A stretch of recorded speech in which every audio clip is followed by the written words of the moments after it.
आता या क्षणाची सगळ्यात मोठी बातमी येते। बारामतीत अजित पवारांच्या विमानाला अपघात झाल्याची माहिती कळते। लँडिंग दरम्यान अजित पवारांच्या विमानाचा अपघात झालाय। विमानातील काही जण जखमी झाल्याची माहिती कळते।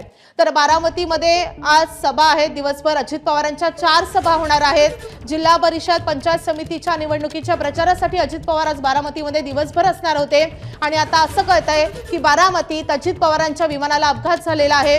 उपमुख्यमंत्री अजित पवारांच्या विमानाला लँडिंगच्या दरम्यान अपघात झाल्याची माहिती कळते। आताची सगळ्यात मोठी अपडेट समोर येते। अजित पवार यांच्या विमानाचा अपघात झालेला आहे। विमानातील काही जण जखमी झाल्याची माहिती कळते। आता या जखमींमध्ये नेमका कुणाचा समावेश आहे हे कळू शकलेलं नाहीये।